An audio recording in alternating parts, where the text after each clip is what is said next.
আমি এই মুসুর ডালটা 1 ঘন্টার মতো আমি ভিজিয়ে রেখেছিলাম। আমি এবার মুসুর ডালটা আমি এর মধ্যে ভরে আমি একটু পেস্ট করে নেব। মুসুর ডালটা এর মধ্যে আমি ভরে দিলাম। এই দেখুন ডালটা ভালো ভিজে গেছে, নরম হয়ে গেছে। আমি কয়েক টুকরো আদা কুচি করে রেখেছিলাম আমি এর মধ্যে দিয়ে দিলাম।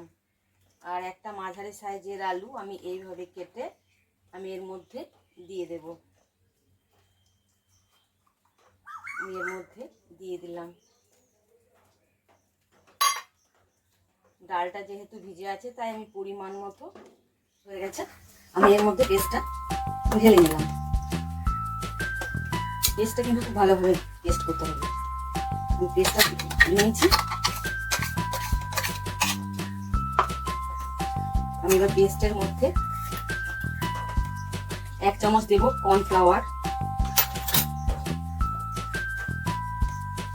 1 চামচ জিরে গুঁড়ো,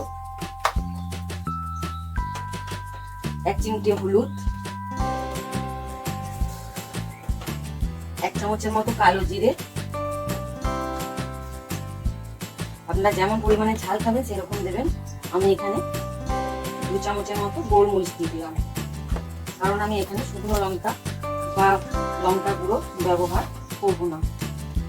আর দিলাম কিছুটা পরিমাণে জোয়ান।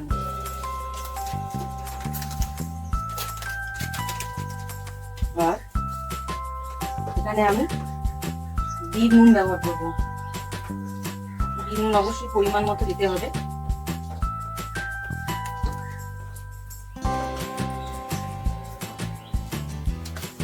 এখন আমার দেওয়া বাকি আছে। আমি দেব চালের গুঁড়ো, 4 চামচের মতো আমি চালের গুঁড়ো দিয়ে দেবো এর সাথে। বেশি চালের গুঁড়ো দেবো না, কারণ বেশি চালের গুঁড়ো শক্ত হবে। আর দেব 2 চামচের মতো ময়দা। এবার আমি এটাকে ভালো করে মিক্সড করবো। ঝাল ঝাল হবে। এটা একটু শক্ত করে মাখতে হবে।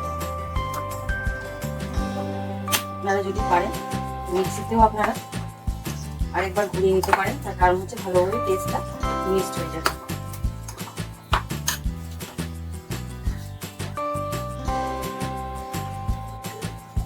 দেখুন আমার পেস্টটা হয়ে গেছে। এই পেস্টটার সাথে আমি একটু লেবুর রস দিয়ে দেবো। তার কারণ হচ্ছে লেবুর রসটা দিলে কি হবে, একটু টক টক ভাব হবে। টক টক ভাবের ফ্লেভারটা খুবই ভালো লাগবে খেতে। তাহলে আপনাদের দেখায়, আমি একটা বোতল নিয়েছি। বোতলের এই যে একটা বোতল নিয়েছি, আর এই বোতলের একটা এই মুখে একটা ফুটো করে নিয়েছি। এবার বোতলে আমি কিভাবে ভরবো, কারণ ব্যাটারটা তো পুরো শক্ত, আমার বোতলে ভরাটা একটু অসুবিধায় হবে। তাই আমি একটা এখানে আটার প্যাকেট নিয়ে নিয়েছি। আমি আটার প্যাকেটের মধ্যে আমি এই ব্যাটারটা ভরে নেব। আমি পুরো ব্যাটারটা আমি এই প্যাকেটের মধ্যে আমি এই ব্যাটারটার মধ্যে পুরোটা ভরে নেব। আমি ভরে নিয়ে দেখুন আমি পুরোটা ভরে নিলাম।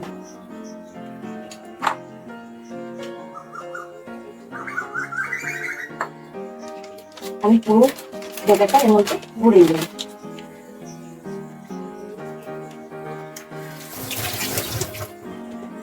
আমি ভরে নিয়ে এবার আমি বোতলে ভরবো।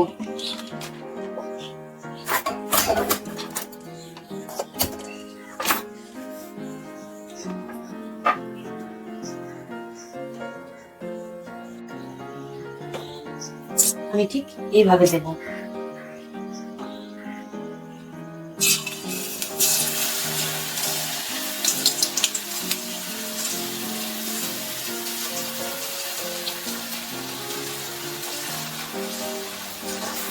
এবার মিডিয়াম সাইজ করে দিতে হবে, তার কারণ হচ্ছে তেলটা খুবই গরম হয়ে গেছে, তখন পুড়ে যাবে।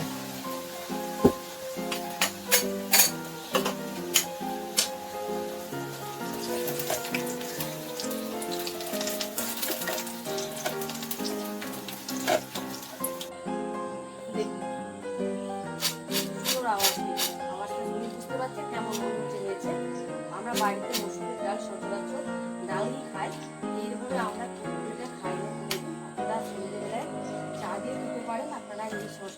আপনারা খেতে পারেন। খুবই একটা টেস্টি খাবার।